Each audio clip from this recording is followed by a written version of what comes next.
Hello, everybody. As I share a empty mug, Mine's almost empty. I drink mine. This was Theraflu to try and curb the coughing fits that I've been having all day. But we are back again for another special episode of Bandwidth and Banter. Legacy of Loremasters presents, and tonight. We are presenting. This is awesome. The synergy of this is beautiful. We're presenting DangCletus for Legacy Loremasters because he was literally on for our regular Bandwidth and Banter last Friday. Yeah, And I will say really. I am going to cut in. Yeah. Our last Legacy of Loremasters was with Old Man Garrus. It has been a while, but the last person we had on the Legacy of Loremasters is Old Man Garrus. But yeah, I agree. The whole synergy with DangCletus just really worked out. I'm super excited. And I think the hardest part about Friday in his interview was not talking about D&D. But it made it easier because we knew we were going to have this. So. Yep. Indeed. And I mean, I guess we've kind of already blown the surprise, but everyone knew. So let's go ahead and have him on for our next episode of Legacy of Loremasters. The man, the myth, the legend himself, DangCletus. That look on his face is like, you overhyped me, dude. We can't overhype you. You're a comedic genius. We love you. Amazing. Just to give a little backstory to the Legacy of Loremasters really quick. I'm sorry to the newbies in chat. It is a part of Bandwidth and Banter where we just discussed Dungeons and Dragons or TTRPs in general. That is just the main focus of this conversation. It's all D&D, TTRPG related. And we just bring on other DMs and discuss the things. Me being the newbie and a non-DM, I'm just kind of like the neutral party. And it's a little bit more of an open format. Yes, you guys are welcome to participate as much as you would like. Ask questions. Yep. The questions, y'all. All the questions. But we are going to start off with just tell us your origin story in D&D. Go dive into the lore of your D&D. Yes, how did you get started, brother? So I got started. Okay, so I won't really say this is how I got started, but it was the first introduction that I had to D&D. Thanksgiving, growing up, visiting my grandparents, and I never got to see my cousins who lived in a completely different state, and they were uber nerds. Like if there was anything fantasy, sci-fi, like nerddom, whatever, they were into it. And I was a little bit younger than them, and so it was raining, and we couldn't, go outside, hang out. It's also cold, right?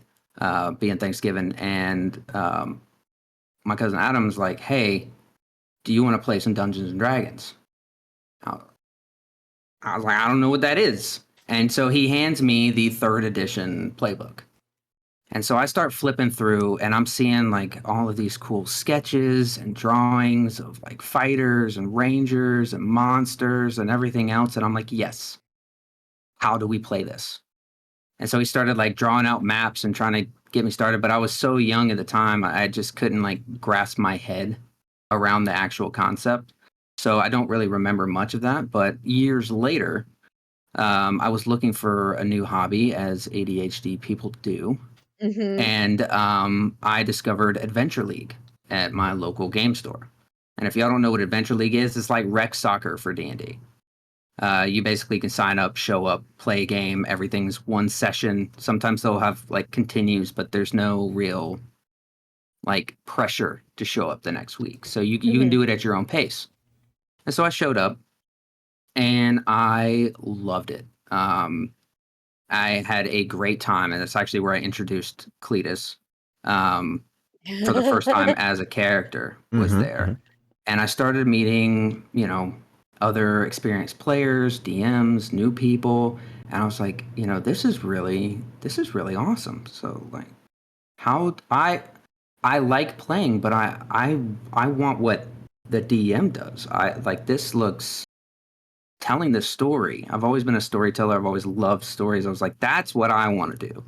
I want to find out how to do that. So I just started reading. I picked up the Dungeon Master's Guide. I started watching videos and started like listening to podcasts and things like that about like D&D, and just started writing my own campaign. And so I found three or four people in that group that I was like, hey, I'm writing my own campaign. You guys are awesome. I've played with you a few times now. I really like your vibe. And would you guys like to join in an in-person campaign? And they said yes. And so I invited a few of my other friends who were interested in learning and playing. And so we've got like 2 or 3 like experienced players, and the rest of us are completely new, brand new DM, and we're running this homebrew campaign. And it lasted for 2.5 years. Amazing. Nice. So and it's still going. The members have kind of changed, but the core is still the same, and the group is still going. We still play every other week now. So yeah, I love that. I recommend Adventure League to anybody who's interested, like 100%, because you get the full fill too. You'll get the good players, you'll get the good people, and then you're going to get the players that you do not want at your table. And they're not in your home, which is great because you get to go home afterwards and you don't have to deal with those people being in your house. Yeah. Like, so, you get to learn your red flags. Yeah. Yeah. Sorry, I think it's my light shifting. Why's your light shifting? It's trolling her. Yeah. Cool. Because I had my curtain open. Yeah, see, I came prepared. My blinds are closed.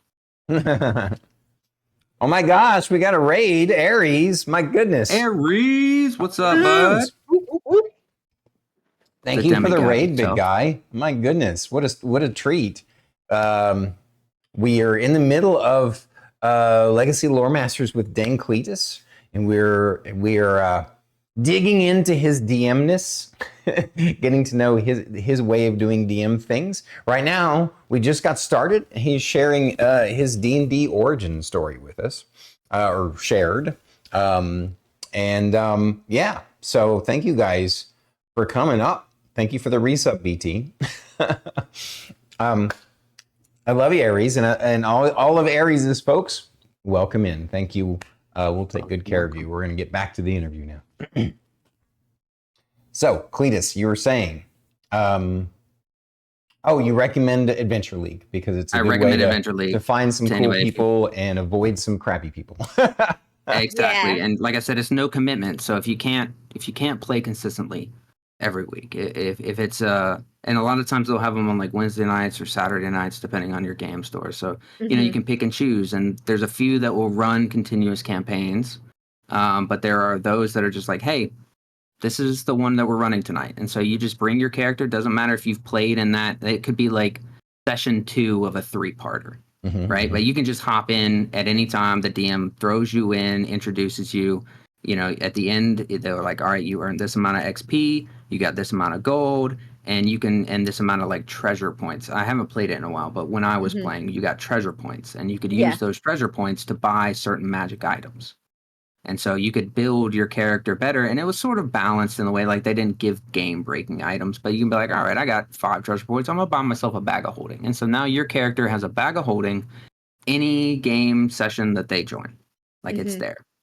And I feel like it's a real easy and like satisfying way to just kind of get into the game, to learn the mechanics, and you're going to have good people there that they're going to help you. They're going to show you how the ropes, the mechanics, how to do it, and you're going to get the RPers in there who are going to try to encourage you to get into your character. So it's a fantastic experience. Before we dive into the DM style questions, on this topic of D&D origin story, I like to ask as well, what other TTRPGs have you tried, if any? I have played Warhammer 40K. I've tried Shadowrun, wasn't my favorite. Okay. And I think there was one other, but it wasn't significant enough for me to remember. But I've played a few. But D&D, it just has that classic fantasy element, you know, and that's what I love. Anything it's got, you know, Pathfinder. Yes, Pathfinder. I kind of lump Pathfinder and D&D sort of together. Yeah, I mean, really, Pathfinder was a a spin-off in a way. Yeah. But Pathfinder's great. But it's a little bit more complicated, but than like what 5e is. But there is a lot of versatility, and it has a lot more like character development. You can really do a lot more with your character and specializing. And it's more granular, just like 3.5. Yeah. Oh my gosh, so much. And that part can be really irritating, but it can also be very beneficial. Yeah. Especially as a DM, because you can be like, all right, give me a seek or give me a, you know, recall knowledge check instead of just history or anything and lumping it all together in one. There's specific skills that you can choose, which I kind of like. Yeah.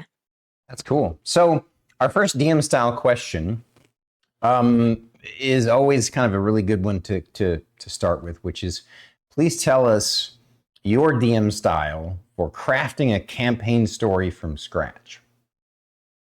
Like, where do you begin? Crafting a campaign story, I start with the map. Oh, okay. Very cool. I build the world from the map. And I've dabbled with like hand-drawn cartography. I've also used things like Incarnate for digital stuff. I use WonderDraft. I think I've shared a few in your Discord, Stormy, as well. Some maps. You have. But that's where I start, and I figure out, okay, what's happening here? What's in this area? What's going on here? Ooh, I really like this mountain range. Maybe there's something hiding out. Like, what's the theme of the world? The last one I did was like a more of an Arctic theme. You know, so trying to find, now that I've got the map and the towns in place, I start looking for monsters that relate to that biome. Or even things that don't relate to that biome, things that might cause some intrigue if there's something out of the ordinary there. And start picking and choosing and like locations for key quests, what I call key quests, which are the story-driven quests. You know, when the character gives you their backstories and things like that, which is also something that I ask for. I don't ever require, because it's not everybody's style to be like, I'm going to give you a novel of a backstory here for you to pull off of.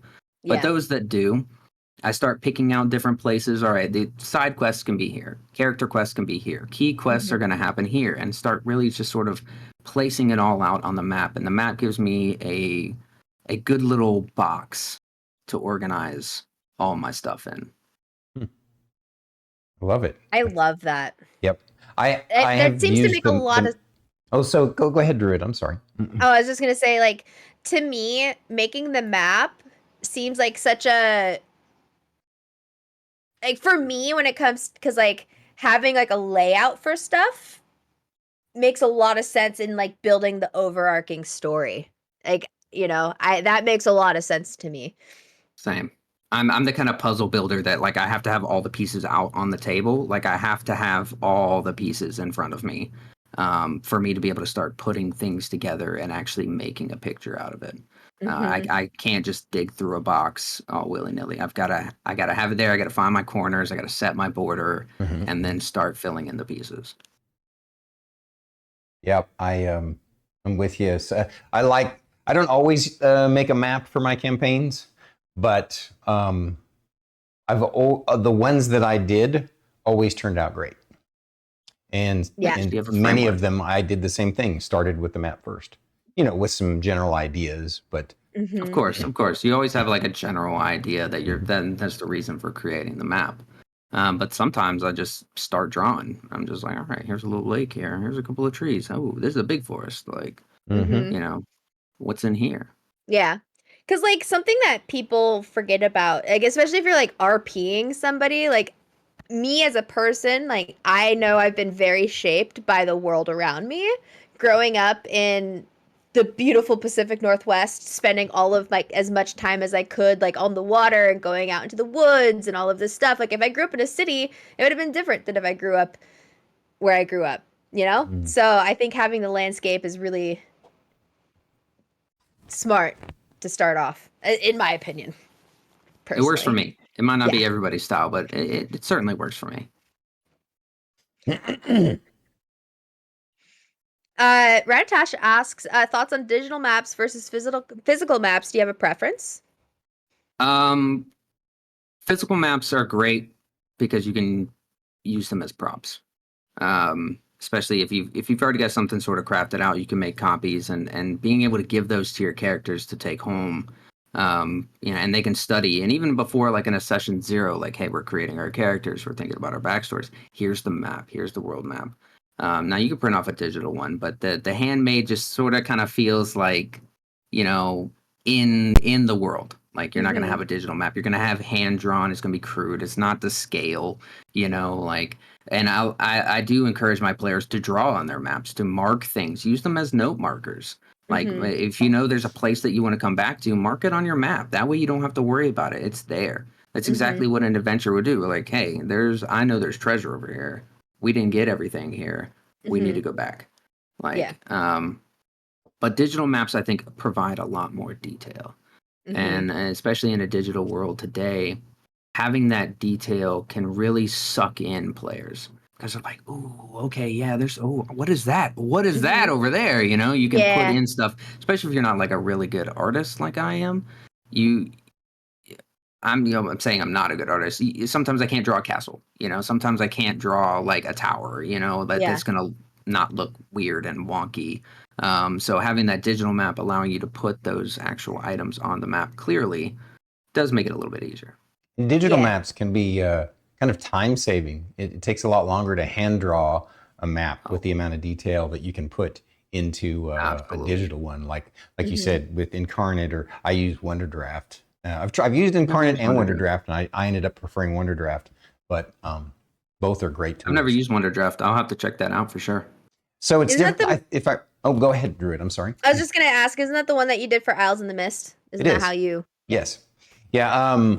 So the difference is if I remember correctly, correct me if I'm wrong, I think Incarnate is one of those where you pay like a subscription fee to continue to use, but they have a free version.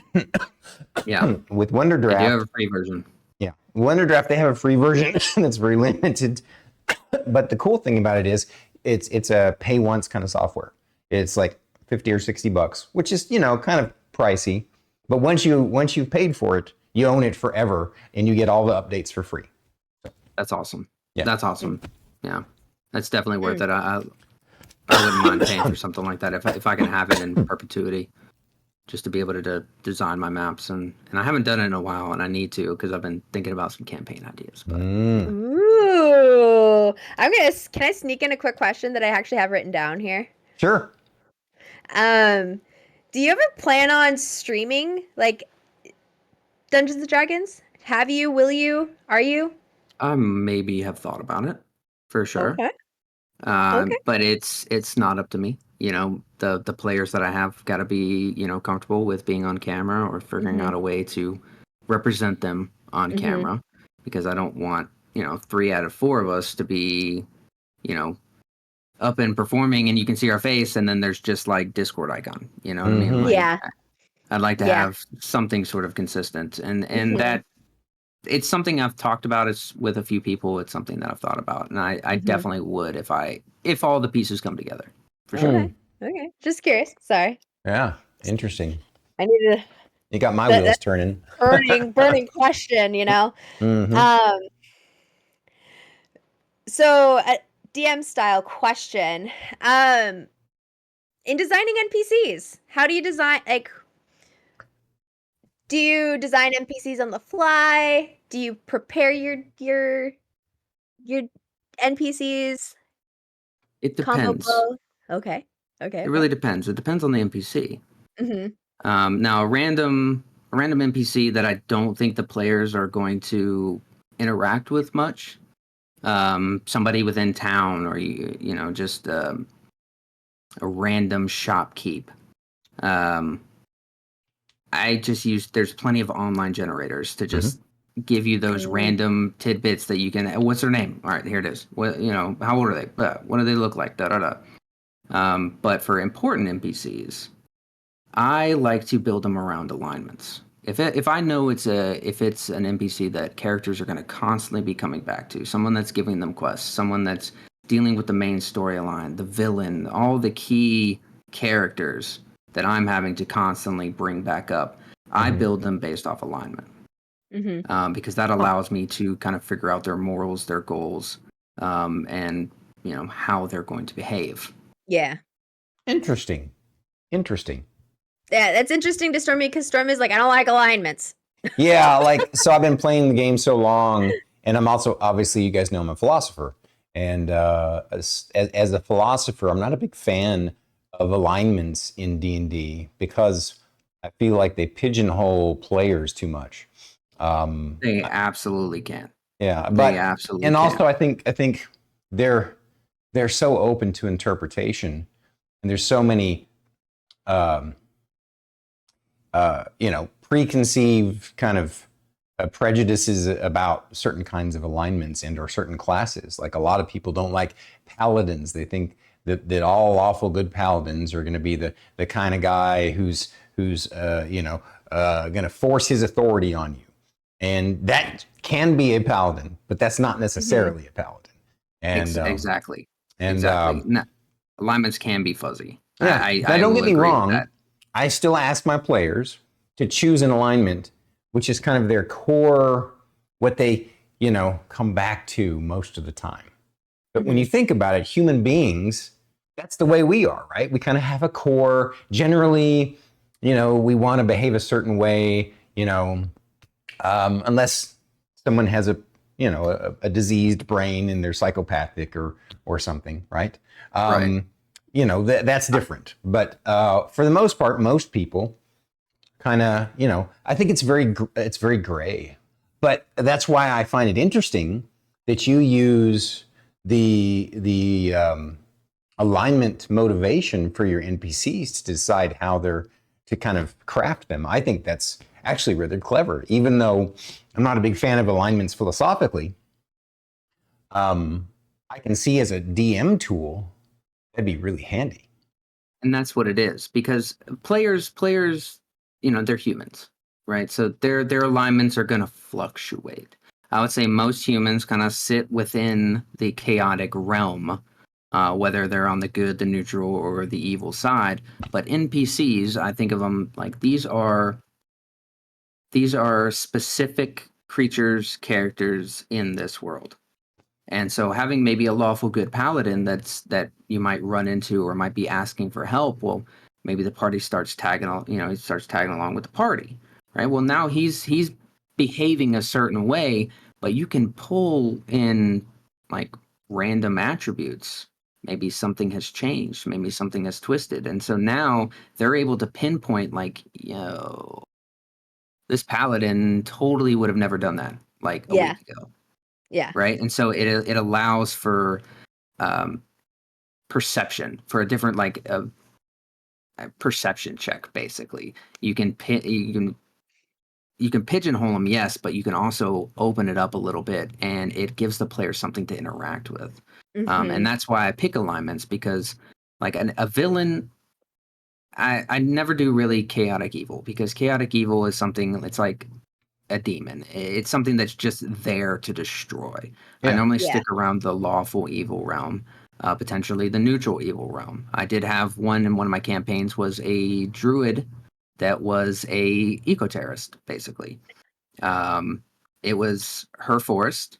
She had been given a crown of basically a crown from one of the D&D gods within the pantheon that allowed her to amplify her magic and her connection with nature. And as industrialization was starting to move in from the west towards the east into the forest, well, the forest started fighting back.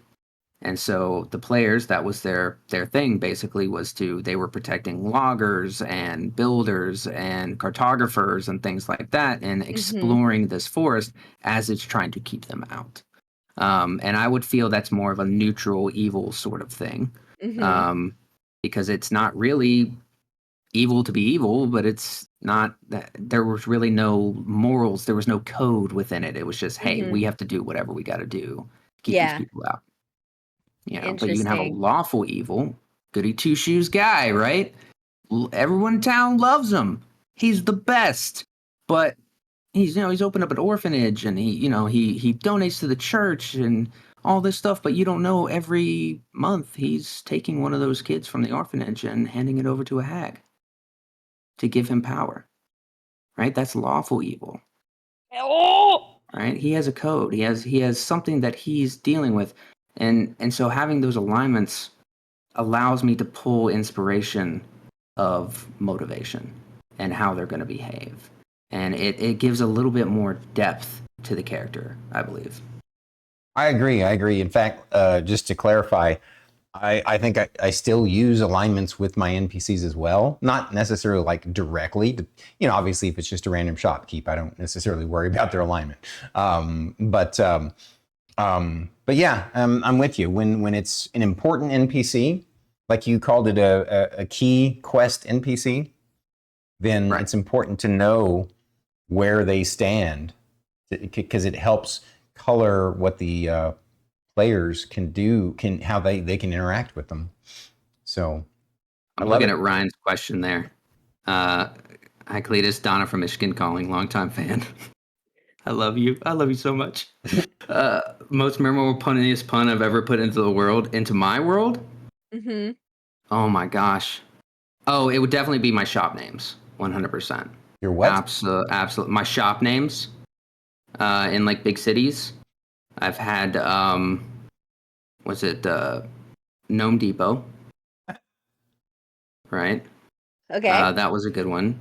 I had a list of these because I like to keep my shops like interesting and fun. Yeah. But I would say, yeah, definitely my shop. Gnome Depot is probably one of my most memorable. That's a great run one. by a couple of gnomes. So absolutely. It would have been better if it was not ran by gnomes, but that's just me personally. I mean, it was in the moment. It was in the moment. Like, True. what's that store over there? Gnome Depot. Let's go. Just like pulled from the ether of your imagination. Oh, Sometimes you got to be able to do that. that, and that's where the random NPCs come in. I do want to touch on that. There's random generators and things like that. But if I was going to say like a tip to new DMs figuring that out, don't try to flesh out the random NPCs. Agreed. Pick certain descriptions that are going to leave a little bit to the imagination. If you read a book, they don't go into, all right, they're 6'2", they've got black hair, their beard is 3 inches long. Like, they don't go into every detail of, they're just like, hey, a tall man walks in. He's got a very sullen look on his face, a scar across his cheek, right? A little bit of 5 o'clock shadow across the chin. That's all you need. That's all you need. Yeah. And they're going to remember that, as well as just maybe providing a little voice. If you can do voices, giving a specific voice to allow your players to remember that NPC, or even a hand gesture. How do they stand? Do they approach you, and when they talk, do they do this? Oh, okay, we know that guy. All right, do they kind of slump a little bit? Like how are they? Just these little motions can allow your players to remember who they're speaking with. Yeah. You don't have to be, Matt Mercer. You don't have to have 1,000 voices for every NPC that might show up. But maybe they just close one eye and it's an old sailor. Doesn't just don't worry about fleshing out the random NPCs. Just give the information that you want to give. Because here's the tip: the players will never know. That's right. As a player, true. Rantash has 2 NPC questions, which I wanted to touch on before we move on. Yeah. Rantash asks, best NPC name you've made? Best NPC name I've made. Wow. I don't even know, to be honest. Over the years, I've had so many NPCs. I think it would have to be maybe not the best name, but definitely the best NPC that I've had was Roscoe Vishenko. And he was in my first campaign, and he was a fence, but he also decided to invest in the players, and it was somebody that they could always come back to. It was somebody that I could always pull back into the campaign to provide something new, a new push, a new quest, as well as giving them a sort of a home base to return to and be like, yo, we know this guy is shady as fuck. What does he know about this? Like, can he tell us more information? Does he know somebody that can get us into this area? Like, and it doesn't have to be a DM PC, a DM PC, but it can be an influential character just to have that back burner. Demd says, I don't know, Kevin the Yeti was the best. Okay, Kevin the Yeti was the best. Kevin the Yeti was the best. I forgot about Kevin the Yeti. Oh god, Demd does this to me all the time. She'll be like, "You remember when you did this?" And I'm like, "No, I don't remember that at all." But that's fine because my players remember. Demd is actually one of my players. She's been a long time player of mine, and so she'll pull up this stuff that she remembers from these stories, and I'm like, I've got campaign notes like out the yin yang. I don't always remember everything that has happened in a campaign 2 years ago. Like, my brain is not that sharp. I have to write things down and I have to look back. Now when she'll bring it up, we'll be like, that sounds like something I would do. Sounds like me. That sounds like me for sure. Radtash asks, and I feel like this ties into this, is have you had your players latch onto an NPC that wasn't planned or meant to be there? Absolutely. Players will always do that. It doesn't matter what it is. They will always find some random NPC where they're just one of the players just like, I like this. I'm keeping it. For us, I think it was the gate guard. Yes, I was about to say it was oh god, what was his name? Oh my god, Star Kitty, I need your help. She's not here. She's teaching her class. Bruno. No? Captain Dan Bruno. Captain Dan Bruno. Captain Dan, that's right. Captain Dan.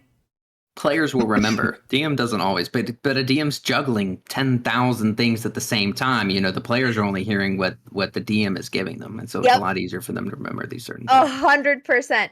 Poor Stormy. Like, we would walk out the gates and be like, we want to say bye to Dan. And if Dan's not there, we're gonna ask the dude where Dan is. And then they go on a mission to find Dan just to say bye to Dan. And they went out of their way to invite him to their party and to hang out with him at the party. And they basically turned Dan Bruno into an important NPC. And then towards the end fight there, almost killed him off and scared the crap out of them. Honestly, I would have been so sad. I encourage it. It's a familiar trope, but I encourage it because like you're gonna pull at a player's heartstrings. Oh, absolutely. You put that NPC in danger, you've got a motivated player right there. Like they're now paying attention. They're now in the game because, Jim Bob over here that they've fallen in love with is now in danger or has died or they're going on a mission to resurrect him. Like you've now got another story element that you can pull back in. It's annoying as hell. I will tell you players, it's annoying as hell when we have to now end of the session. It's like, all right, well, I guess I'm fleshing out this character now. I'm gonna. I guess I gotta flesh out Dan Bruno. But you gotta admit you love it too, right? Oh yeah, but I mean, if you've got tons of other stuff to do, it's just one extra thing to keep track of, which is why the DM screen is so amazing because you can just, all right, this is Jim Bob. Let me just tape it on the DM screen there, and that's all I need to know about him. There we go. My last character was wild though, but it's fun. Yeah. One of that guy you love, you can weaponize that affection. Weaponize your player's love of an NPC. Look, fantastic. I'm not one to say that I will never say it's players versus DM at the table. Agreed. It's never players versus DM. This is not a competition. This is a collaborative game. Exactly. But you're telling a story, and a story without conflict is boring. Yeah. Mm-hmm. It's not engaging. And so sometimes you've got to stab that little goblin NPC that they love. because it's going to get them motivated. It makes the story now important to them. So sometimes you got to be the bad guy. But I mean, it's of course we got to be the bad guy. We're the DM. Absolutely. Sometimes you literally are the bad guy. Yeah. And what is the bad guy going to do? Well, they have that like weird dwarf guy hanging around them the whole time. He doesn't look like he's carrying any armor or weapons or anything. I'm going to kidnap him because he can't fight back. Listen, I'm just going to say right now, nothing happens to Shay. I mean, she's a player character, so it's going to be up to Darkity. I know, but I'm looking at you, Stormy. Nothing happens to Shay. We all must protect Shay. That'll be up to her and you guys. But honestly, that brings up a good point too with player characters and pulling those heartstrings. Sometimes it's not a bad idea to get up with one player and be like, what? Hey, I didn't hear. Sometimes it's not a bad idea to get up with one player and just a little side conversation. Say, look, I'm thinking about maybe doing this or something in this alley. Would you be up for helping me portray that for the rest of the party? And, if it's an experienced player, if it's your RP player, which is my normal go-to, they're going to be like, yes, this is the role of a lifetime. Like, I want this. I'm going to ham it up. I love it. Listen. One day, I want to have a character everybody that everybody loves, is wholesome as fuck and whatever the fuck, and I want that person to be murdered in front of the party so bad for story. I want it to happen so bad. I don't know why. I want to hurt people's hearts. Kate has shared that with me about you before. It's a story. You have to have the good and the bad. And I'm all about story. So, you know what? If my dying breath, I say, run to my party. Let's go. I want them to cry. See, that's a player I'd want at my table. Someone who's story focused is a player that I want at my table because they understand what we're all doing here. We're telling an awesome collaborative story. We're telling an adventure that we don't get to experience in our 9-to-5, and they're for it. They're in it. The big fantasy people, the big readers, the theater kids, that want to have that extra little bit into the game. Let them. Ask them. The DM doesn't have to be all secrets and, hidden behind lock and key. You can share a little bit here, whether it's true or not, and the players will never know. Yeah. I don't know why. I just want it so bad. All right, on to the next topic. Next DM style topic. No, it's okay. I love the side tangents, Druid. This was great. I know. And they were fitting for that question too. So, DM style question number 4. How do you go about crafting entertaining encounters? It depends on the encounter. I am a fan of having a mix of like puzzles, having a mix of puzzles, battle, social encounters. Now for battle, I fly by the seat of my pants. Yeah. Like if they're going through a dungeon, I kind of know like where they're going, where the big bad is, like what they might run into, and I'll just sort of be like, all right, well y'all are taking too long. Boom, here's a baddie. Like let's move this along. Let's get this engaging.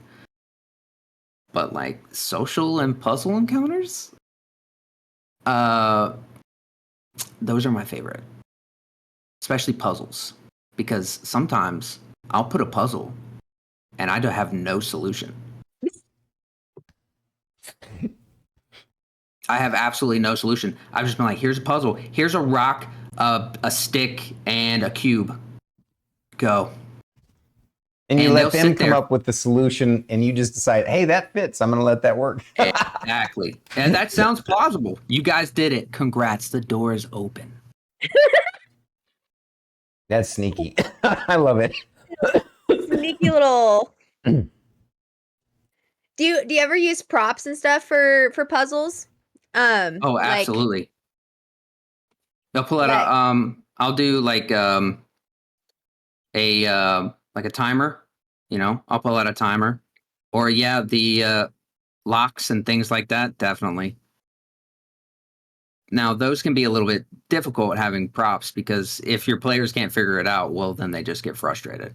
Um, but maybe having like something like that for like a long-term puzzle, something like maybe an heirloom item for a player, like, hey, figure this out. There's something special in there. There's a story, a key story component in that for you.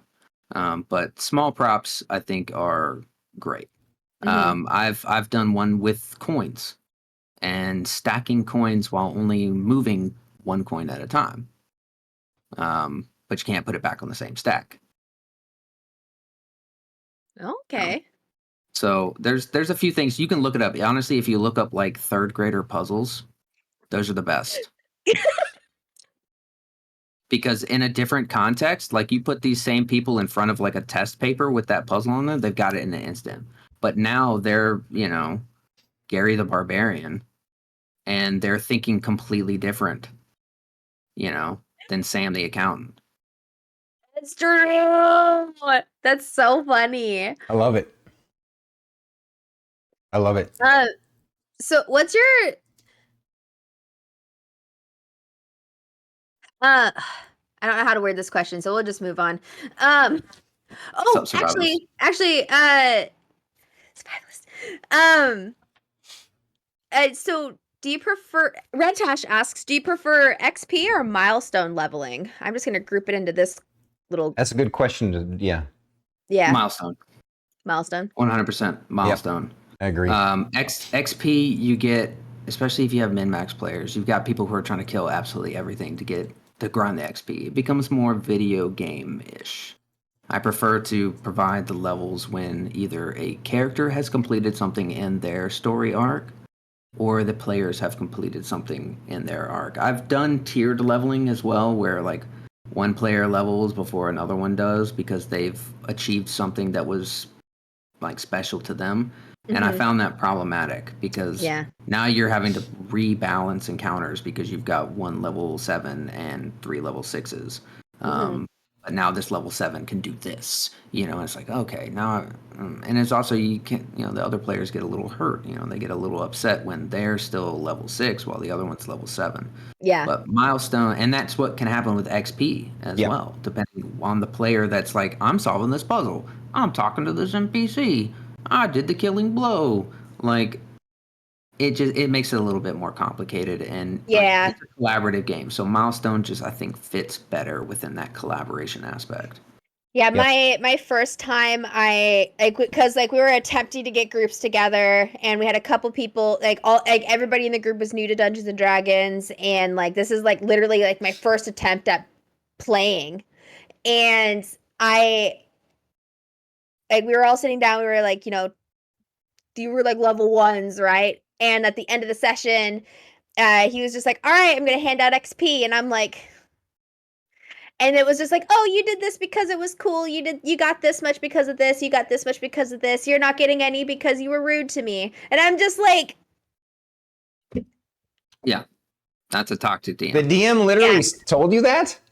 Not to me personally. Oh. But I was just like, come on, we're playing weird as fuck characters. And this is like, what? Well, you never want to punish a player for maybe playing their character. Maybe they're not a charismatic character. They're not going to be the one in the front talking. Yep. Maybe they're not the min-maxed powerhouse tank DPS, whatever. They're the quirky little bard that just likes to make little snide comments, but supports the party in its own way. You never want to punish a player for playing their character. Yeah. And you don't want to force them to be in the limelight if they don't want to be in the limelight. And that XP aspect of, well, you got to interact, you got to play. Like sometimes there can be really good players that don't say much at the table. They don't do much. They don't interact much. But when they do, if you listen, wow, that was the best idea anybody's had at the table. All right. Yeah. They finally say something and everyone turns and like, oh crap, I forgot you were here. But that's awesome, you know, like Yeah. that's amazing. The shy character finally speaks up can be a powerful story moment as well. Because people 100%. remember that. Berserk Zach asks, what about RP leveling? So, like, my clarification to that question, because I'm assume it's like leveling up because of RP sessions. Like, I mean, if we level up because of RP, that's honestly my bread and butter. I'm happy with that personally. I'm not sure I It understand what depends. he's saying by that either. Like, are you saying you award XP for great RP, or are you saying that you only level up based upon the story? Oh, if someone RP'd the hell out of a scene, that's where you reward inspiration, Yeah, that's what Fifth Yeah. Ed in my mind. awards inspiration. Agreed. You reward inspiration, or you find some other way to reward them. If they, I believe I'm a firm believer in the rule of cool. I'm also a firm believer in the showstopper rule. If you've got a character who comes out and is just like giving a freaking like Shakespearean monologue to convince this baddie to stop, to convince an army to join in their fight, like things like that, it works. It works. Well fucking done. Like, yes, absolutely, I'm going to let that happen because that was amazing. You went out of your way. You put in the effort to really connect with your character, connect in the moment. Absolutely. Boom. You've got Yeah. something. You've got a reward out of it. Yeah, I agree that there needs to be a reward. I'm not a big fan of the idea of using RP for leveling purposes. Right. And also, Ryan, a firmly wrapped Werther's original is absolutely a reward. Yeah, it is. 100%. I actually used to use Starbursts and hard candies as my minis when I first started out because I didn't have the money to buy minis. So, like, if you killed the goblin, you got to eat that Starburst. And it was amazing. Yeah. I would love that. That's fantastic. Radtash also asks, have you ever had them level up in the middle of a fight? Yes, in a story moment. Yeah.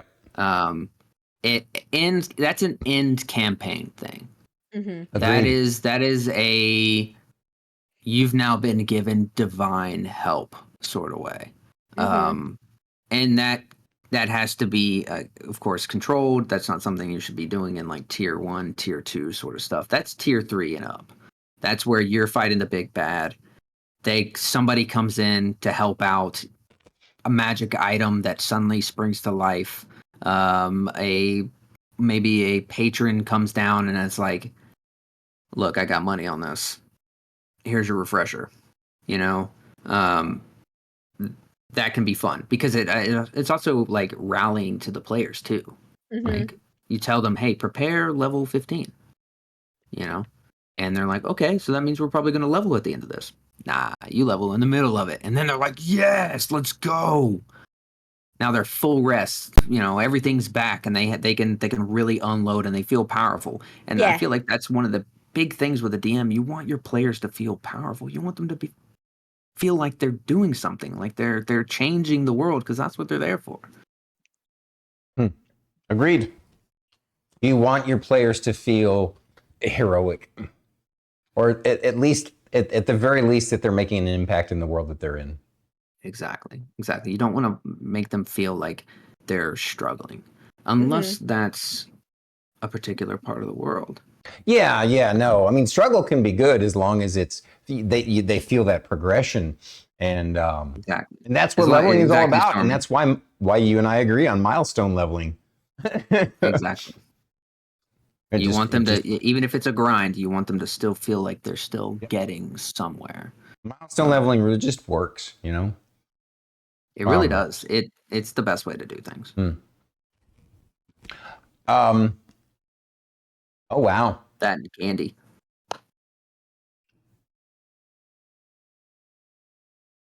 All right. So We are now down to our last and final DM style question. Chat, if you guys have any questions for these two amazing DMs, please ask them. Get those Mostly that questions one. in the chat.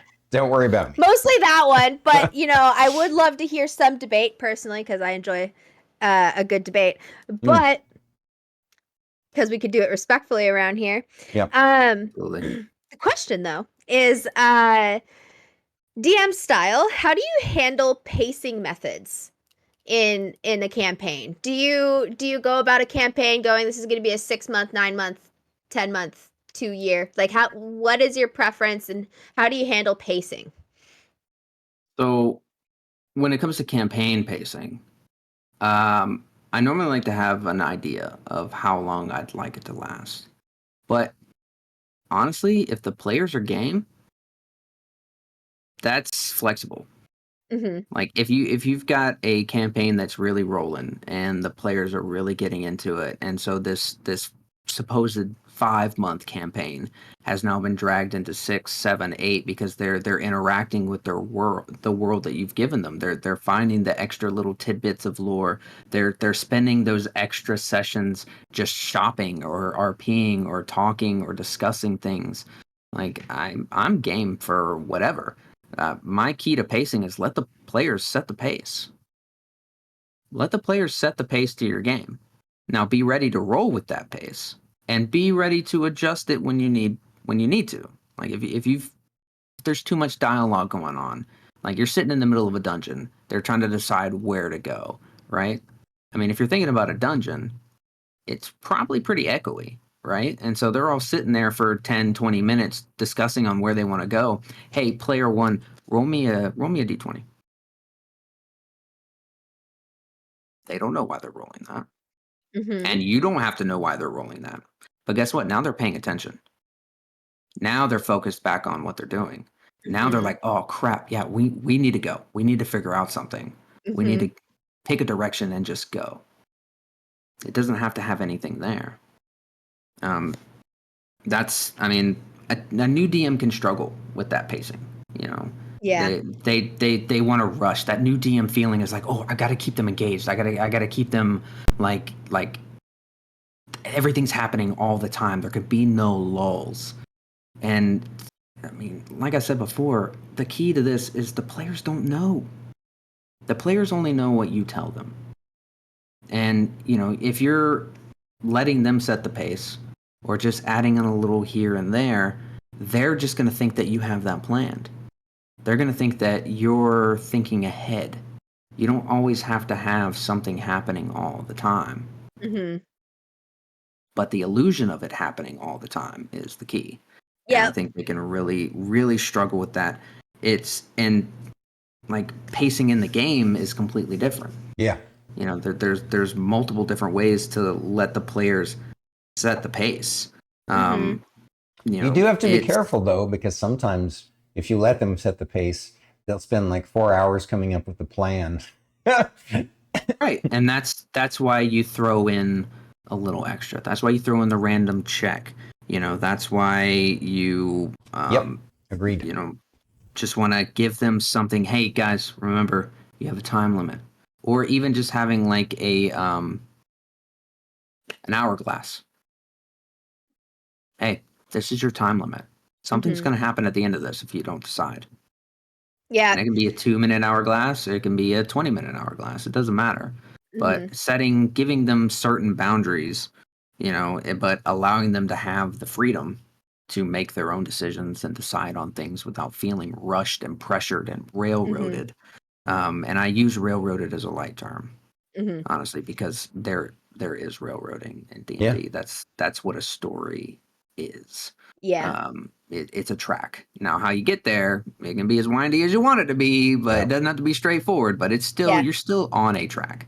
Yeah. And a clever thing that advanced DMs do is one of the things that I have been practicing for a while and took me a while to truly master, and that's being willing to swap tracks to fit the narrative that you want to go on. So again, it's creating that illusion but it doesn't. It never feels like they're on rails. But you could basically be moving a rail that from over here to over that was here. over here to And over here. Yeah, and Exactly. it's such a fun thing to do, to be able to, I want this encounter to happen in some way, but now it's not going to work over here, so now we're going to move it over here. And, right. Instead of being in the mountain and it being a Yeti because they decided to go in the woods, well, guess what? Now it's a Sasquatch. Yeah. Like, It's a great example. but it's the same encounter. And it leaves the player with the illusion that they still have, well, I shouldn't say illusion. It still leaves the player with a sense that they have choice, that they have, control over this game. Yeah. And they do. I mean, and they do, because they're still making the decisions on where to go. But right. like, I planned this dungeon for this area, and now I got nothing planned for this area. Well, guess what? This dungeon is now in this area. Exactly. And instead of a desert theme, it's now a swamp theme. Like, but they'll never know. And that's the thing. That's the magic. That's the only thing that really, if you've never looked behind a DM screen, that's the only thing it says, is the players will never know. Right? Because they only know what you tell them. Mm-hmm. It's your world as well, and you're telling this story as well. You're the narrator, and if you got to be able to adjust, like Stormy says, one track to the other. Yeah, I kind of imagine it like Wallace and Gromit, where like they're laying down the tracks as the train is running, and just in front of the train as it's moving. That's sort of what you're doing as a DM. It's like, all right, they're playing here, they're going here. All right, it's changing. All right, turn. Yeah. Mm-hmm. You've got all the pieces, but you're just laying down the tracks as they go. Yeah. How do you deal with player death? Yeah. How do you deal with player death? As a part of that, like, pacing method, all that kind of stuff. Good player question. Player death is important. Player death is an important moment. Player death is where the pacing slows, because depending on that character and who they were to the rest of the party, that's a momentous thing. That takes time, and to rush through that is to rob the other players and the dead player from a special moment, from a potential story element in the future. And you can't rush through that stuff. You have to let them, again, set that pace to some degree. And it might end up being that the last 2 hours of your session are them preparing a burial service, or them seeking out a wizard to revive, or finding a high-powered cleric. Like, these are things you need to let them do, because as a player too, you get immersed. This is your world that you're in. You're not, you are this character for some. If you ever talk to a D&D player and they're talking about an old campaign, hey, you guys remember when we did this? It's not when my character did this. It's when we did this, or Right. I did this, because they are that character in that moment. And you have to allow for those emotional times and that alleviation to be able to process what has just happened. Character death has to be taken very seriously if you're in a heavy role play game. Now, if you're in a meat grinder game where you've got 3 or 4 characters prepared because you're running into a dungeon that's just a death house, well, then skip over it. It's whatever. They've got it. But in like a serious campaign, you want to make sure that you allot time for that. Yep. I agree with that 100%. Like, a serious campaign is about the story. It's about the characters being the heroes of the story. But like you said, sometimes a player death can be an important part of the story. Maybe, like you said, a new character has to come in. It allows the player to try something new and different and change up the dynamic. Or maybe the players decide they're going to go on this whole separate side quest to figure out how to resurrect the other player. Exactly. Or revenge. That too. Or that as well, right? It could be both. Let's get revenge and resurrect our buddy.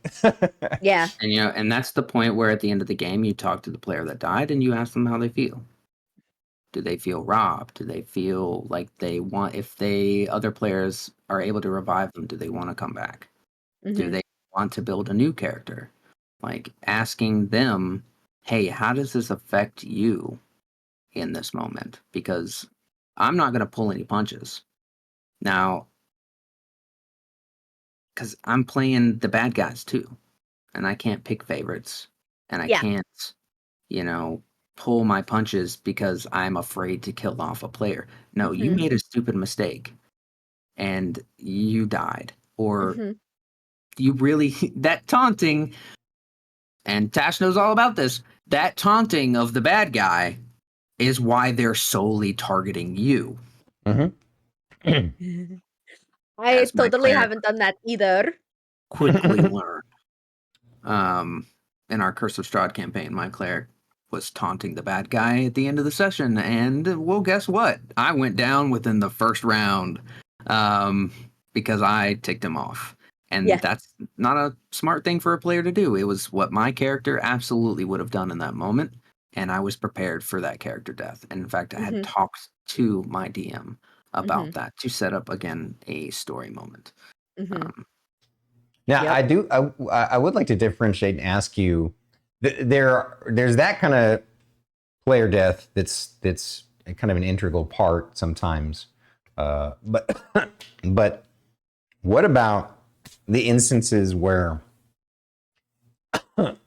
it could be a random encounter, or it could be an encounter that's like the solution is obvious, but the player is making really dumb decisions that don't even necessarily fit with their character, and so you just let them make those decisions, and it ends up with their character dying because they did stupid shit.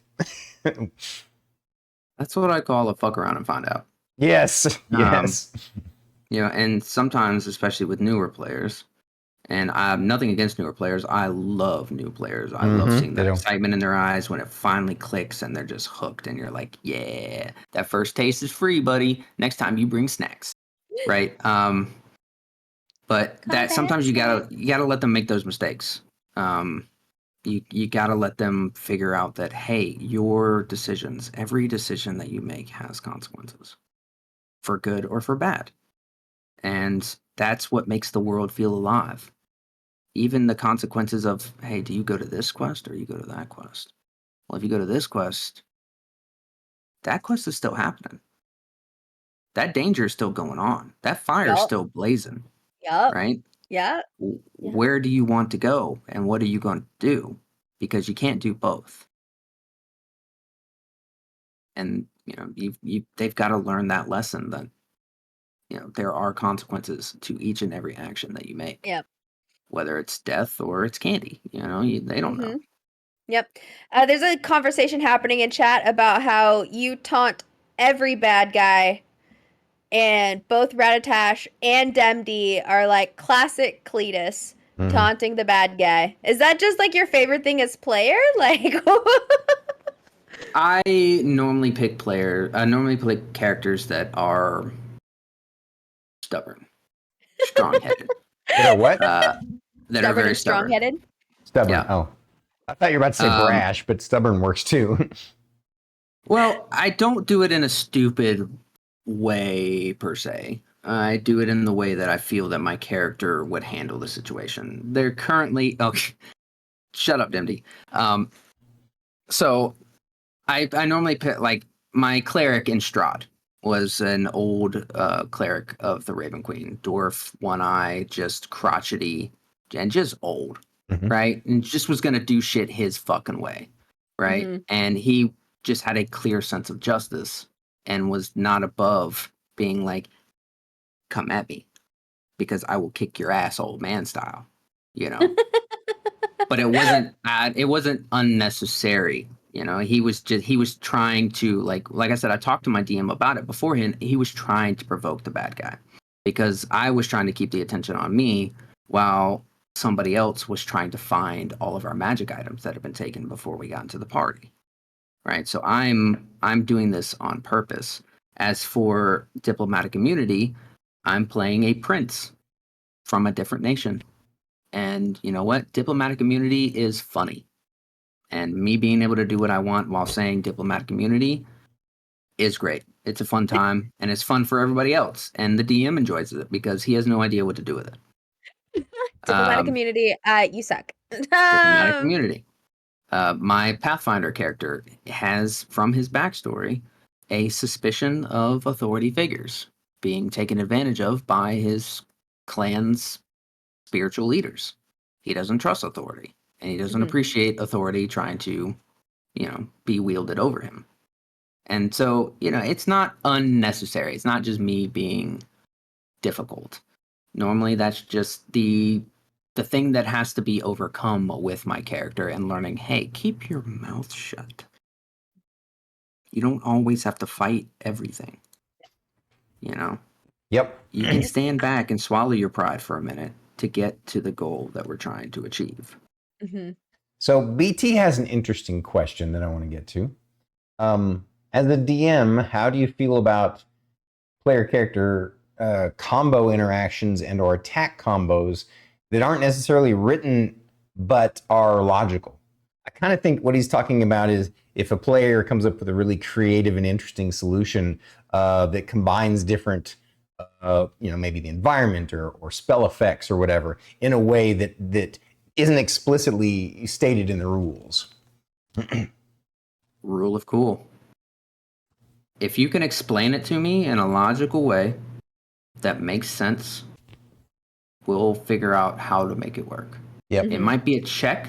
It might be like an intelligence check to be like, is your character smart enough to figure this out? Because your player and your character are two different intelligences.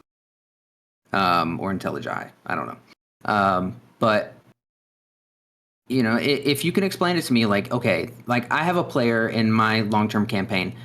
Dude is a naval history genius, right? I mean, he studied this stuff in college. And so when it comes to boats and anything that comes with boats, he's like, actually, this is how this works. And we should be able to do that. And I'm like, yeah, that works because I don't know what I'm talking about, but that makes sense. Absolutely. And you would know more than I. So cool. Maybe make me just a strength check to be able to turn this or to to break it or, whatever. Dex check to maneuver your way through. Giving them but you keep the DC low. And that's another thing you don't really tell the player as well. It's like, okay, make the check, but it's still cool. So like it's a DC 2, right? As long as you don't roll a nat 1 on it, you're going to succeed. Right? Yeah.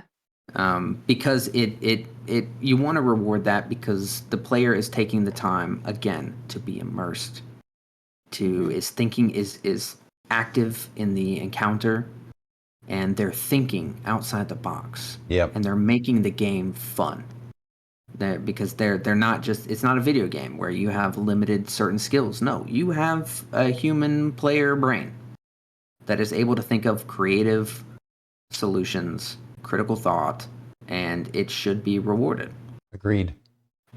Unless it's just absolutely outlandish, and then you're just like, no, that's ridiculous. Yeah. No, I agree with you there. There can be some outlandish stuff, but if it seems logical and if it seems well put together and well thought out, I love player creativity. It's one of my favorite things of being a DM. Absolutely. The players are what make. I mean, you make the game, but the players are what make the game. Yep. You're putting the pieces in front of them, and they're building something. And that's the thing with me that's a lesson I had to learn about world building as well, because my very first attempt at that, not the first major campaign, I played a little like mini campaign with my roommate and a few people just kind of like test it out, is that you can't be upset when the players don't do or go where you want them to go.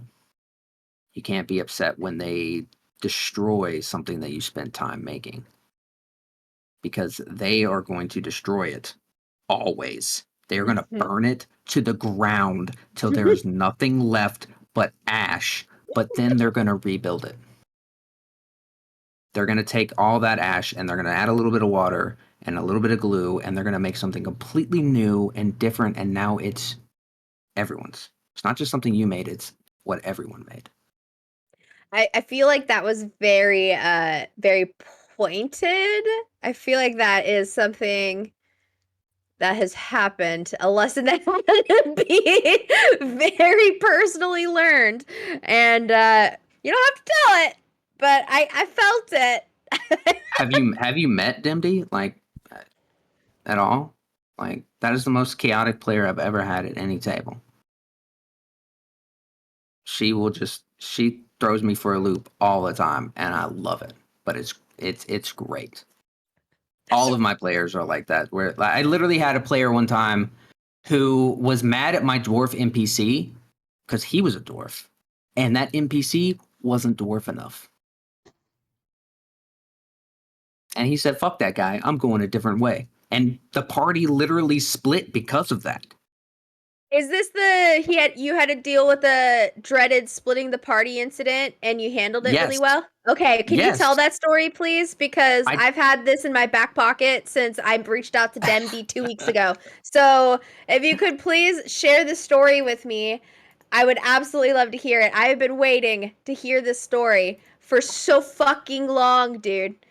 Okay, please. So he was a cartographer and a treasure hunter. Mm-hmm.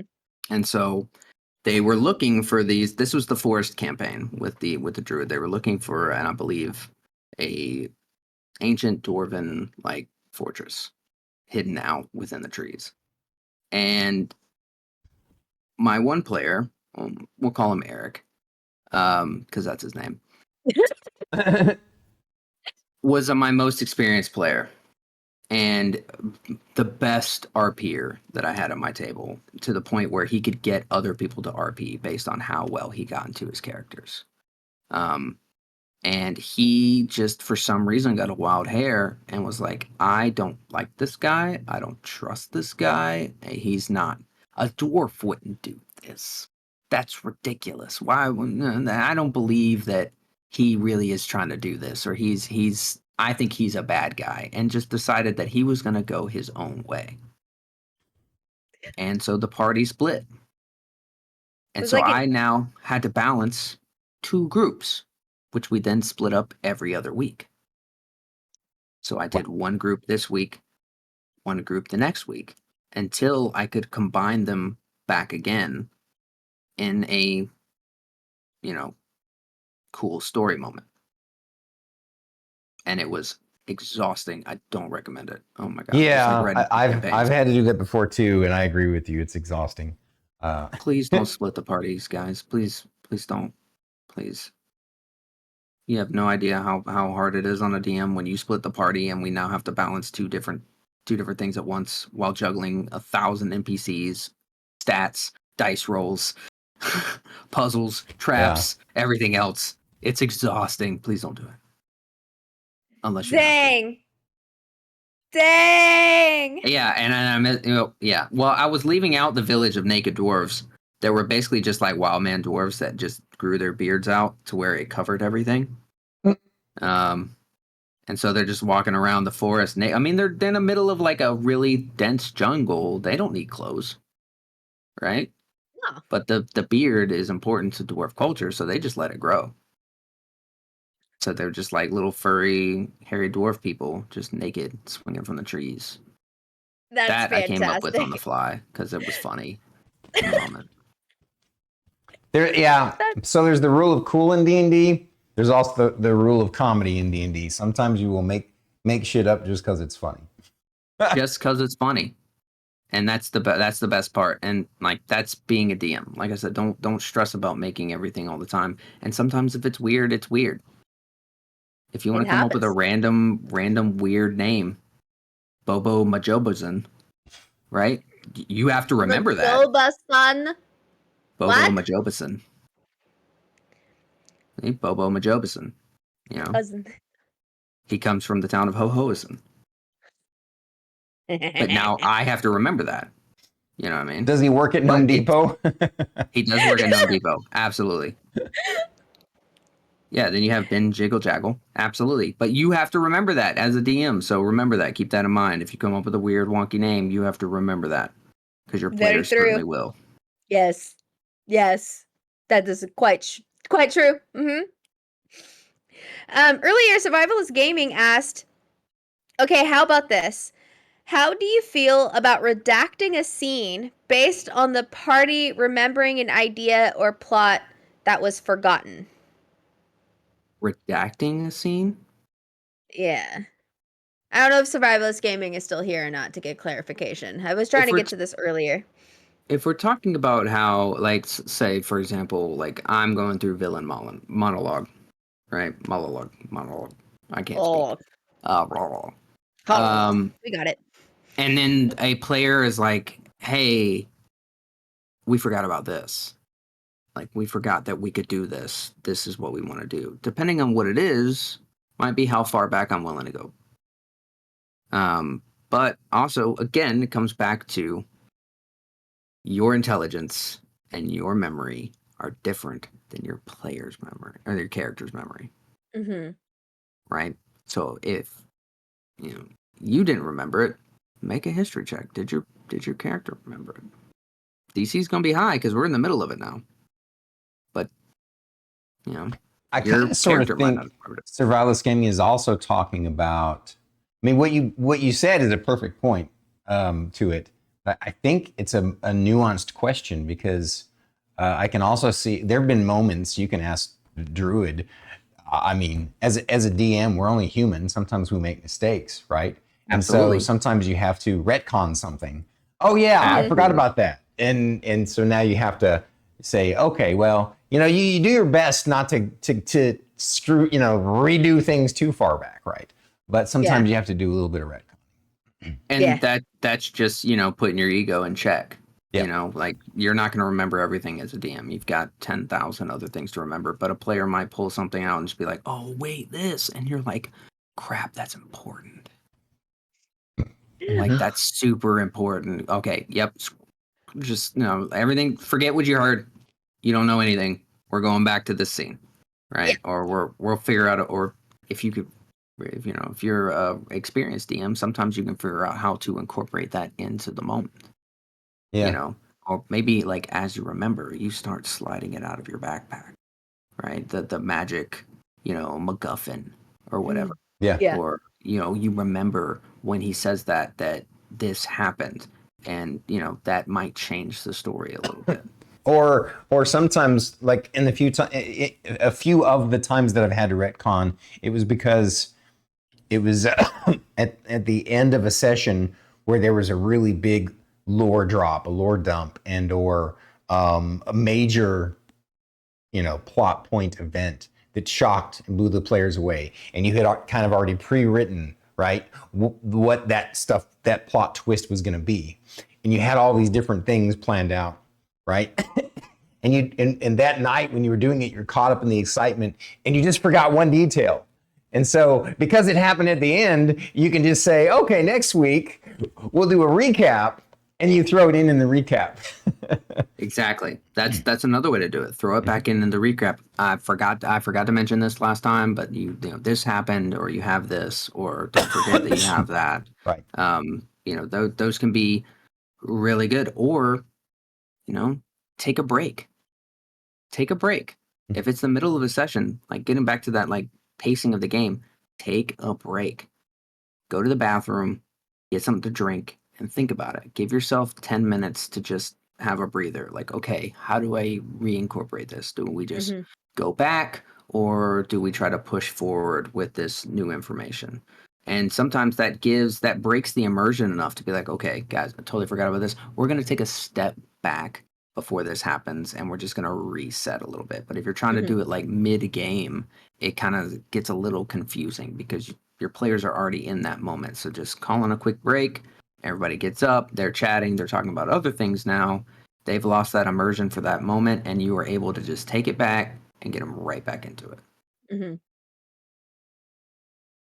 Beautiful. It's like herding cats, honestly. You just have to know that. That's a great way of describing it. Yep. Factual. So factual. We are the cats. Yeah, it's We are herding the cats. cats. Absolutely. And you can't strong arm it. You got to trick them. Got to be sneaky and everything. Exactly. I love it. Do you have any tips that you don't hear a lot from like online? Do you have any like weird niche tips that you can give to new DMs? Weird niche tips. That's a very good question. I would say probably one of my best tips for a new DM, probably something different. I wouldn't even say it's different. It's don't plan so much. Don't write everything out to the nth degree, and don't worry about it, because none of it's going to happen. Absolutely none of it is going to happen. You can write the whole book and the players are going to be in the sequel. That's just how it's good. They're in a different chapter, they're in a different book, they're in a different genre altogether when they get started. My thing would be plan sort of where key points. Plan key points and have an idea of how you want to approach those key points. Kind of like taking with the alignments, have bullet points of, okay, if they go here, these are the 3 things that I want to happen. However they occur is up in the air still. Mm-hmm. But those 3 things need to happen while they're here. And maybe not even those 3.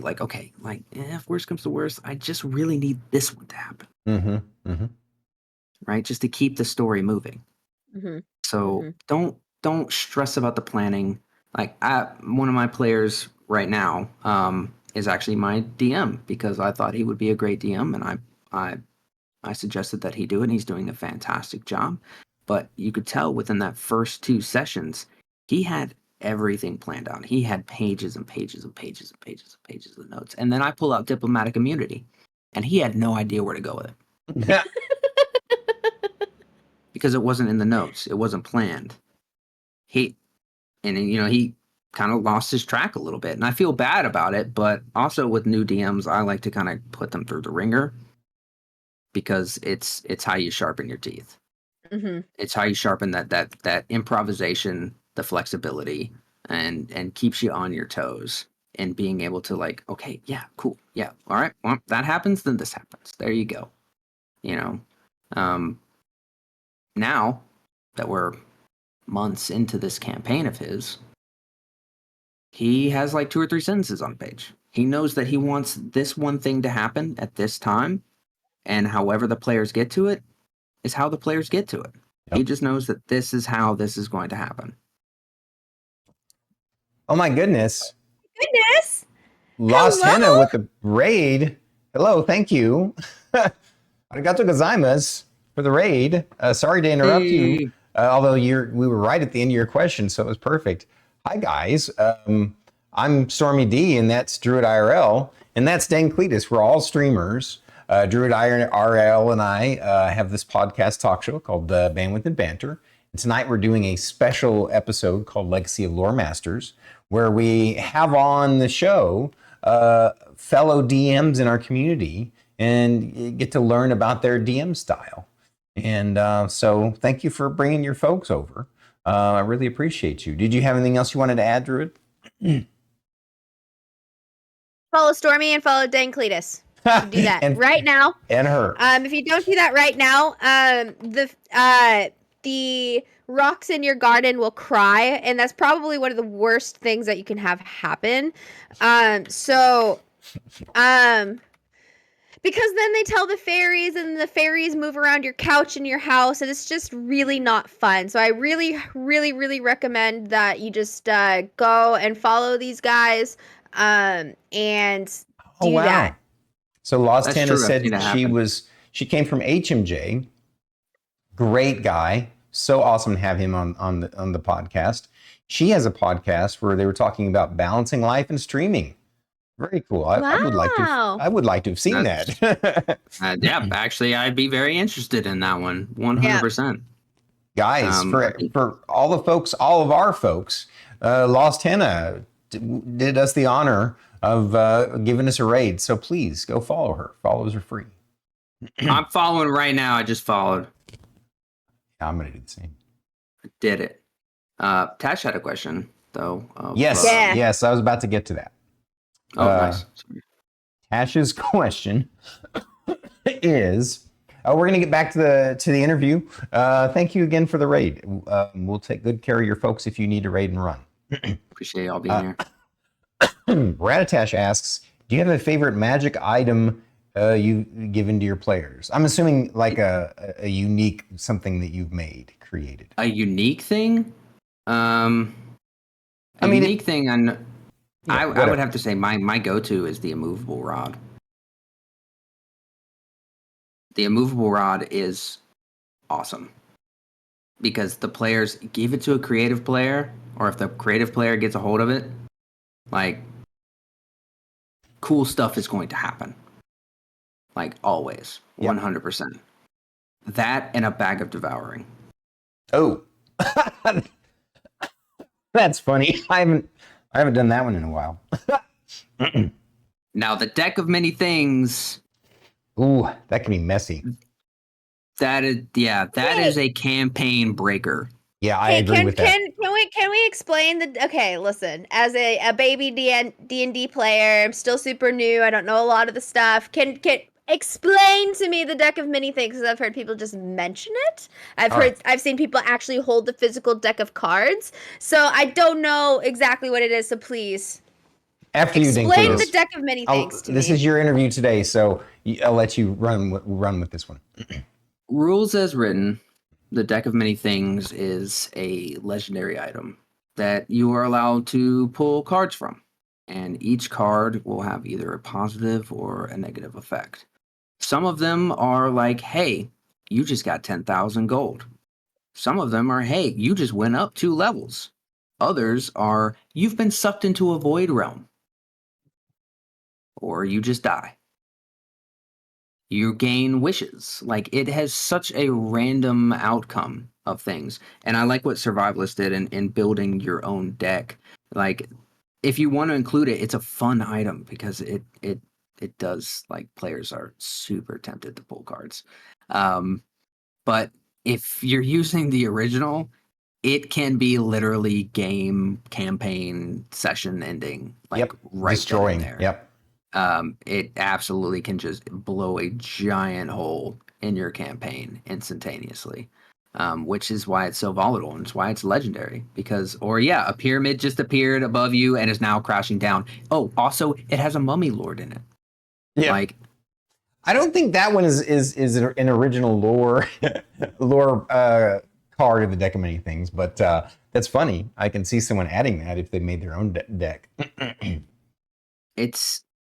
It can be difficult. And some of those super legendary items, the reason why they're super legendary is because someone made them in that world and then decided, holy crap, I fucked up.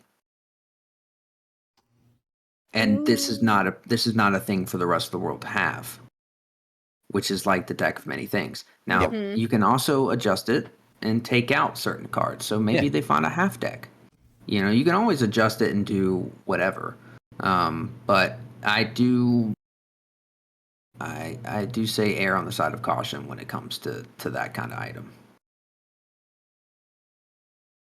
That's right, B. Boggin. It's not original lore, but it was entertaining. And exactly, when you're home brewing, you can put anything in the deck of many things. That's the point of the deck of many things. That's the point of the deck of many things. And you can change it up to whatever, but you can do that with any item. And that's the beauty of D&D. And I feel like a lot of new players, they come in and they're like, these are the rules. Nah, this is like Pirates of the Caribbean, dude. These are not rules. These are guidelines, okay? Like, you can do whatever you want in your world, but this just gives you a structure to go off of. Mm-hmm. All right? If you want to take some of the crunchiness of Pathfinder and put it into D&D, you absolutely can do that. That's totally a thing. Mm-hmm. You can even make your own hodgepodge set of rules if you want. You can play it with just a D6. It doesn't really matter. Yep. One of my favorite homebrew things that Stormy just implemented literally this last Saturday is the critical hits. It's like the maximum number, like the dice, you have all of your dice, and it's the max number of dice, or like whatever that total would be for the whatever, and then you roll the dice and you add those together. Yeah, die plus max die plus, and then you add your whatever modifier at the end. You don't double that. But Right. I Yeah, love you that don't have because like you get really big, cool numbers as players, but like if they critical hit you, you're like, oh, fuck, oh, fuck, That's oh, fuck, oh, another fuck. thing too. Like you want to balance your game, and anything that the players can do, the baddies can do. Yep. Yes, I love it. Right. So if you give, like, getting back to BT's question of like using the environment creatively, well, yeah, if the players can do it, guess what? Mhm. The DM can do it too. I want Because to you gotta have finish checks and off. balances. Oh, go ahead. I'm sorry. I thought you were done. Go ahead. No, I'm just saying you got to have checks and balances. Yeah. 100%. I wanted to 100%. finish off a topic we were talking about earlier. The deck of many things is the original meme of Dungeons and Dragons. Okay. Yeah.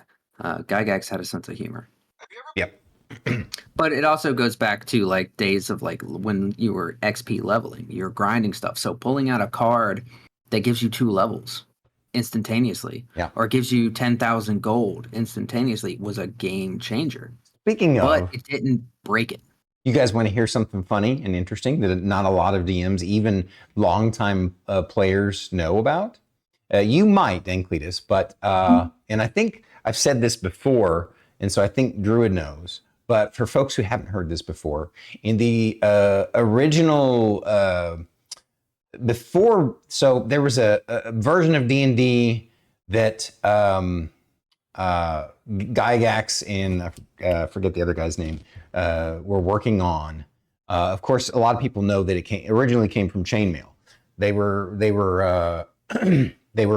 basically wanted wanted Lord of the Rings, but using miniatures.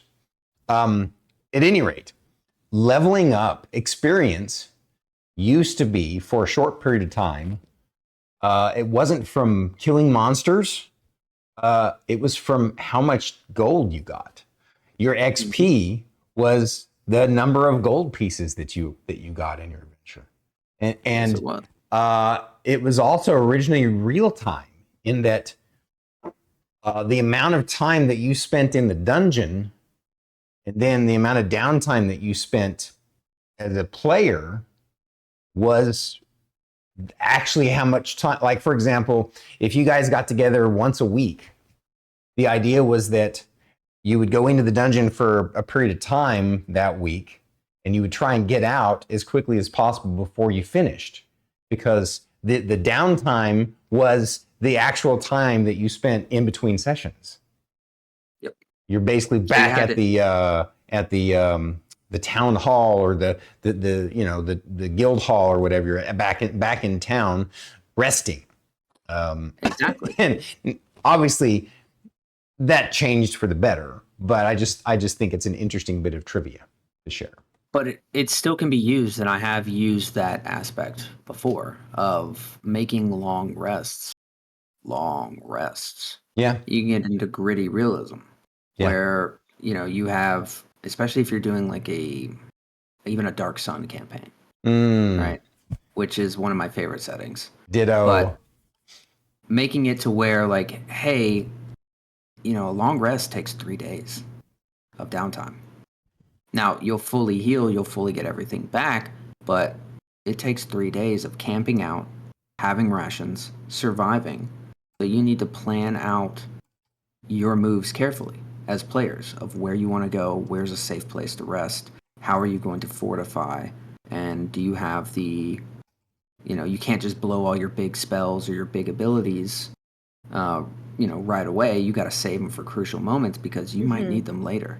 Now, that pushes a lot of players into playing short rest classes like warlocks or, rogues, fighters, things like that don't require long rests to get their abilities back. Yeah. But hey, that's smart. That's smart. And so you end up with a different combo. You get less wizards, but hey, that wizard in the party is throwing some cantrips and is figuring out how to be creative and is using magic items and things like saving their spells for those big moments.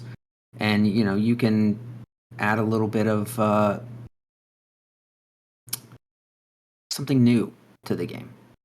It's not just, all right, everybody, we're resting up 8 hours. Who's taking watch? First watch gets this, second watch does this. Like, this is 3 days of camping. And your players got to be on board for that, because that can be quite brutal. But it is something else that you can do. This game, you can do anything you want to do. Yeah, it's all about imagination. Yeah. I've thought about, for funsies, taking the the usual Saturday crew, in the future, like maybe in between campaigns, doing a short mini campaign that's a survivalist style, where you pay attention to food, encumbrance, ingredients, sleeping, temperature, all the things that, and every single XP, and basically you kind of dive into that super gritty, realistic, oh my God, this is a really brutal, harsh, tough place to survive in. And in that instance, it wouldn't be story based. It wouldn't be, you don't have to have a complex background, because your character's probably going to die and you're going to have to roll a new one. Exactly. But that can be fun if you tell the players that's what right. It's a different kind of experience. For sure. Prep 3 or 4 characters just in advance, and just have them ready to go. Yeah. But you can also kind of make them feel a little bit more powerful. The look on her face, she's like, I don't think I would like that. I sort of did something in my Arctic campaign. I did something with temperature and with traveling and paying attention to, when storms were coming in, of all right, well, this is blizzard. Do y'all have shelter? You're in the middle of a road. What are you doing? All right, setting up your campfire, things like that. And then giving them certain items along the way that aren't necessarily super powerful, but they provide that resource that they need. I gave them a heating cube, right? So as long as they pull out this cube, it's like a campfire. So they no longer have to set up a campfire. But hey, in blizzard conditions, we're in a cave. They pull out the cube and they're all huddled around the fucking cube, right? All right? They're all huddled around the cube waiting for the blizzard to end. But hey, that heat attracts something, right? And so it allows you to keep the story moving and keep it fluid. But now they don't have to worry about that one little thing anymore. Then they get to a town and they've got a bag of holding, and they're just shoveling food into their bag of holding, right? All right, yeah, we got it. This is cool. We don't have to worry about food anymore.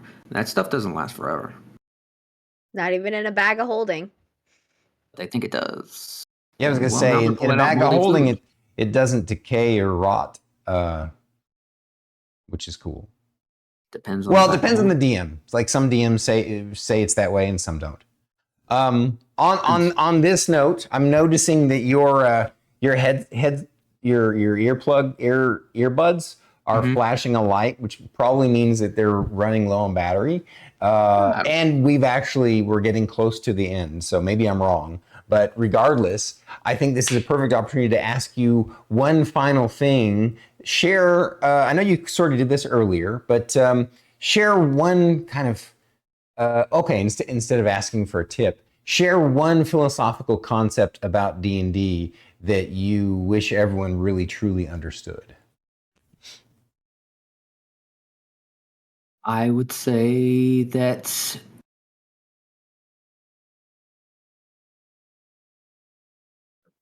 evil and stupid are not the same thing. Evil people are smart. Evil people know how to use the good people around them to achieve their goals. And even if you want to be a bad, scary, evil rogue or warlock or anything, you kill shopkeeps, and a party's not going to want to hang out with you. Right? There's no reason for a good aligned party to keep you around. So remember, if you want to play evil, which a lot of players struggle to do, you have to be smart. And you have to play with the players, because it's still collaborative. But nothing beats a last session turnaround, stab your party in the back. So just remember that. Let it build. Let it build. But he means it in a fun way, in a collaborative way. He's not the kind of DM who thinks he's the antithesis of his players. I get what you're saying. Absolutely. You're talking about creating a fun, interesting, funny moment. And I've done that before, where my player was, I came into a campaign and we were doing Horde of the Dragon Queen, and we got to the very end, and all of a sudden they're getting ready to attack the boss, and when it comes to my turn, I turn on the players. And then I get a chance to monologue a little bit, me playing the stupid character. I was playing Cletus, actually. And playing stupid and dumb and just carefree. And then I tell them all the ways that, hey, I'm the one who convinced you to storm that castle without being prepared. I'm the one that convinced you to steal that item. I'm the one who did all of this. And y'all just thought dumb old Cletus was just being Cletus. Nope, I'm the one who got you here. And that right there is an epic story moment that players don't forget. Listen, that is Fate's ultimate thing. He wants to play a character one day that stabs the whole party in the back and ends up being the BBEG or like aligned with. Like that is his like his one day he wants that. His wish is to be the BBEG, and your wish is to die a death that makes everyone cry. Yes. Okay. Hey, Druid, I will promise both of you one day I will give you that. It won't be in this campaign, but one day I will give you guys that. I mean, it's fun. Now, it took collaboration again with my DM. We planned this. We thought about it. It wasn't just like chaotic and haphazard and in the moment. This was something that was planned. Right. This was something that was calculated. And, you know, you can't just spring that on your party. Because like I said, again, chaotic, stupid, there's no reason for a party to travel with you. You're a danger. You're a hazard. You get them in trouble. You get them arrested. Like, be smart about it. If you want to be evil, be smart. Yeah. Yep. And of all people, I think Fate could pull that off so cleverly. And like, I know he would keep it from me too. And like, I would be none the wiser. I would just be so heartbroken. I would be so heartbroken. That makes a great story. Good. You walk away from that and you feel like betrayed and sad, even though it didn't happen to you. Yeah. Right. You know? I can't tell you how many times I've had Star Kitty mad at me or in tears because of stuff that happened in campaigns. Yes. In the end, she looks back on it fondly, you know, as a really cool D&D memory, right? But in the moment, it's very emotional if you can it's traumatizing. Craft those moments, right? And exactly. So and that's what it's about, right? That's exactly what it's about. Creating a story, creating a memorable story that even as like I don't remember, but my players will still tell me things about stuff that I did or something that happened in a campaign that I wrote, and I'm just like, that sounds pretty good. I need to remember that for next time. Right? But I don't remember it. Message that to me so I can put that in my notes. Exactly. Can you recap that for me? Because I don't remember that. But I use ideas from the players all the time, and they have no idea whether I have or haven't. Absolutely. Sometimes I'll use their idea in some other campaign, like they don't. Like they're joking around. What if it was really this, right? And everyone's like, and then it is. Now it is. I'm writing it down. This is exactly what it is. That was so funny. I saw that meme that was like, what's a warehouse? Is that like a person that turns into like, you know, a furry house at the end, and like DM's like furiously scribbling down. Like, that's a warehouse. Yeah, warehouse. Like a werewolf, only they turn into a house. That's funny. Exactly.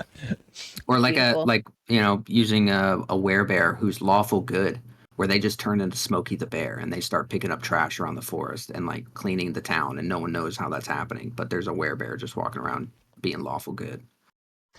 That's interesting. I'm glad that we got to wrap tonight with a pun, a warehouse. It wasn't mine, but it's beautiful all the same. It is beautiful all the same. As are you, DangCletus. Listen, I don't feel like it's been that long. The stream feels like it's been short. Yep. I can't believe that it's been, how long has it been? An hour and 47 minutes. Listen, we could easily go so much longer. Yeah. Oh, absolutely. Easily. But you know what could happen, guys? You know what you can do? You can go over to DangCletus's chat and ask him these questions. Zach, you could go over to DangCletus's chat and ask him to do a DM monologue or do a DM short story. Yes. Because guess what? The more we get him talking about D&D on stream, the more likely we are to get him to stream D&D. Oops. Hey, Cletus, when do you stream next? I'm probably going to be taking tomorrow off. This week has just been pretty stressful, but I should be back on tomorrow, Saturday morning around 9:30, 10 o'clock Eastern time. Fantastic. My normal weekend schedule. Yeah. 10 a.m. is such a great time to start streaming, I think. Like, it is such a good time to start streaming. It's fantastic. It's enough time to get your coffee and like settle into the morning, watch some cartoons, and just get like geared up to stream. I like what you said. Watch some cartoons. I love it. Oh yeah. Like if you're not watching cartoons on a Saturday morning, what are you doing with your life? I do that every day. For me, every day is Saturday morning cartoons because I watch anime for breakfast. But best way to start the day. Yep. Well, DangCletus, I love you. I'm sorry that it's time to wrap. But sir, it's been a pleasure and a treat to have you again. And thank you for sharing your DM style and your thoughts and wisdom with us. Absolutely. It's always a pleasure to hang out with y'all and talk D&D. And I appreciate y'all inviting me back on here. You betcha. Love you. It's been we two love straight it. weeks of Cletus, and that's awesome. I know. We are so spoiled. Guys, if you haven't followed DangCletus yet, I'm sad and ashamed. And I think you should definitely go follow him. Not only because he did an amazing B&B episode last Friday, but also because he did an amazing Legacy of Loremasters this Friday. And I just think that you guys need to just go follow him because he is a fantastic content creator. Agreed. And he is wicked smart, and it drives me nuts how smart and funny he is. And it's almost aggravating, but you know what? It's beautiful, and I love it so much. The jokes are fantastic, so go do that. Okay, for the love of God, just go fucking do it right now. Take your time. There's plenty of links in chat. Go follow him. Okay? Thanks, DangCletus. Just gotta make everybody uncomfortable with that one. I love it. True, you're such a pill sometimes. Hey, you know what? That's fine. I agree. That is fine. That's one of the reasons why people love you. All right. We don't know who's next for Legacy of Loremasters. So when that happens, you guys, we'll all know together. That's true. So we will see you guys though tomorrow. Yes. Food safety is going to be on the regular Bandwidth and Banter. Absolutely. 2 so p.m., it's going right? to be 2 p.m. Central Standard Time. We are interviewing food safety. It's going to be fantastic. So 10 out of 10, highly recommend you be there, be square. Yeah. I love it. I can't wait. And of course, since we've been talking D&D, don't forget this Saturday, 3:30 Central Time, Dragon Metal Saga. You'll get to see her RPing Thera and BT RPing Sindri and Extirpate Fate RPing Merrick and It's Star Kitty RPing Shay. Dear Diary, it's me, Shay. All right. Thank you all guys for coming again. I appreciate you all. Have a wonderful evening, and we'll see you all tomorrow. Oh, we got to do our thing, don't we? Yeah. All right. So, thanks for coming to the show. Please drop a like, subscribe, and comment down below. And if you're listening to the podcast, please rate and review the episode. We are Bandwidth and Banter. Thank you. And good night. Goodbye. Goodbye. Goodbye.